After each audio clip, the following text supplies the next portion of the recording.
Yes, dear students. Now I will start with the last topic of this chapter, and that is respiratory disorders. Respiration से related या respiratory system से related क्या क्या disorders हो सकते हैं, हम उनको डिस्कस करेंगे. सबसे पहले अस्थमा. आप सबको पता है अस्थमा या आपने इससे रिलेटेड कभी एडवर्टाइजमेंट्स देखी हो, ठीक है. तो अस्थमा क्या होता है? डिफिकल्टी इन ब्रीदिंग, ठीक है ना. Difficulty in breathing which causes wheezing of sound. Wheezing का मतलब क्या होता है? विस्लिंग साउंड, है ना. जब जो सांस लेने में इतनी दिक्कत हो रही है तो उसके कारण वो फोर्सफुली एक्सेल इनहेल करने की कोशिश करता है ना, जो भी पेशेंट होता है. तो उसके कारण विस्लिंग साउंड्स भी प्रोड्यूस होती हैं during the taking off breath, ठीक है. अब ये क्यों होती हैं? It can be due to the inflammation in the bronchi and the bronchioles, या फिर longer exposure to the polluted particles, ठीक है, समझ रहे हो, या फिर due to pollen allergy. Okay, so the asthma can be due to these reasons.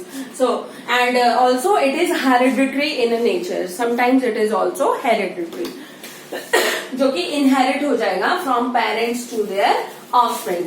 Okay, asthma क्या होता है? It is difficulty. It is difficulty in breathing, causing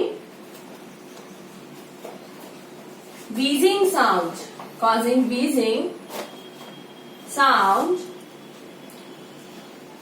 and due to inflammation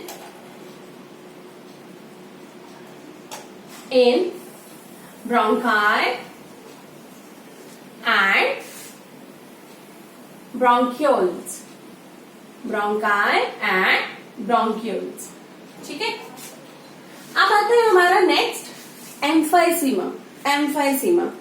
अभी आप मूवीज देखने जाते हैं या फिर आप कहीं पे भी जाते हैं तो you see the banners, you see the advertisements to stop tobacco chewing, है ना. टोबैको को च्यू नहीं करना. तो टोबैको को च्यू नहीं करना, क्यों नहीं करना? Because it can lead to chronic disorders. Chronic क्या होता है? जो कि for the whole life time होगा, ठीक है ना. अस्थमा भी एक क्रॉनिक डिजीज है, एम्फाइसीमा भी एक क्रॉनिक डिजीज है. So it is a chronic disorder that occurs due to, मैं बताती हूँ आपको. इट इज क्रॉनिक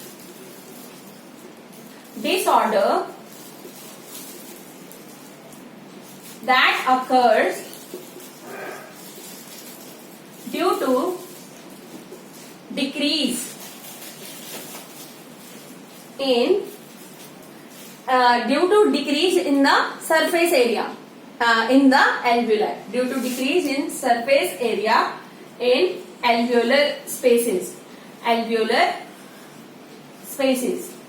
तो जब डिक्रीज हो जाएगा वहां पे सरफेस एरिया, तो ऑटोमेटिकली वहां पे क्या होता है? वहां पे कम स्पेस बचती है, लार्जर एम्प्टी स्पेसेस रह जाती है इन द एल्वियोलाई.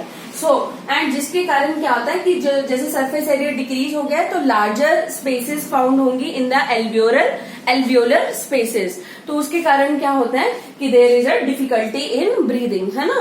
एंड ये वाला जो होता है ये mainly due to cigarette smoking,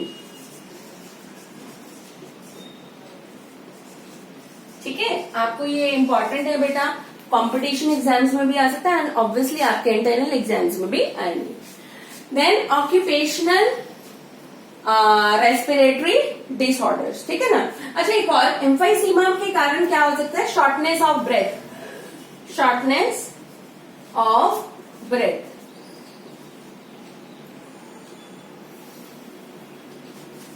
Okay, next comes is occupational respiratory disorders.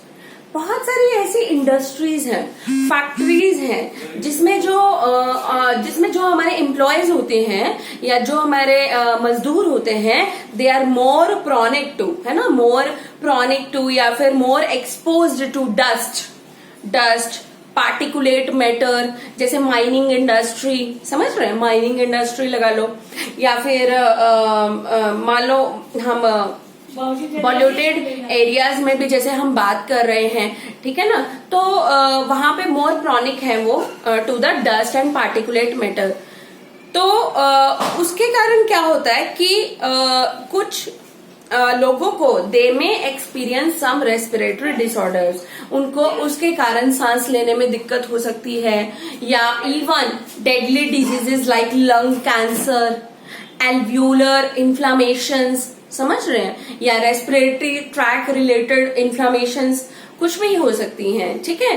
तो जस्ट ड्यू टू ऑक्यूपेशन, तो इसलिए हम इनको क्या बोलते हैं, ऑक्यूपेशनल रेस्पिरेटरी डिसऑर्डर्स। तो ऐसे लोगों को क्या करना चाहिए, देखो, to live the for the livelihood, everyone for the livelihood, to live their livelihood, they need money, they need jobs, right? तो वो ऐसे क्विट नहीं कर सकते, और अगर क्विट भी करेंगे तो फिर उन इंडस्ट्रीज में वर्क कौन करेगा, because it's a cycle, you know, which is running, कोई कहीं काम कर रहा है, कोई कहीं काम कर रहा है, and everyone is dependent upon each and everything. तो उसको हम ऐसे निग्लेक्ट नहीं कर सकते, काम तो करना ही है। तो what is the option, what is the way out, जिससे कि हम प्रिवेंट कर सकते हैं। तो such kind of employees or such kind of workers, they should always wear mask, उन्हें हमेशा क्या वियर करना चाहिए, मास्क वियर करना चाहिए, to protect their respiratory tract from entry of such particulate matter और डस्ट पार्टिकल्स, ठीक है। तो मैं यहाँ पे लिख रही हूँ ऑक्यूपेशनल रेस्पिरेटरी डिसऑर्डर, ज्यादा जो हानिकारक है वो कौन सा है, जैसे माइनिंग इंडस्ट्री, या जहां पे रॉक ब्रेकिंग्स वगैरह होती है ना, माइनिंग इंडस्ट्री, एंड बहुत सारी ऐसी इंडस्ट्रीज हैं जहां पे ऐसी चीजें होती हैं। तो such workers should wear protective mask. So yes, my dear students, we have finished this chapter, and this was the last topic, respiratory disorders. Every child, है ना, every student must go through the NCERT book. Clear? Please maintain your notes side by side, and in case of any queries, we can take in our live classes. Thank you, dear students. Thank you and have a nice day.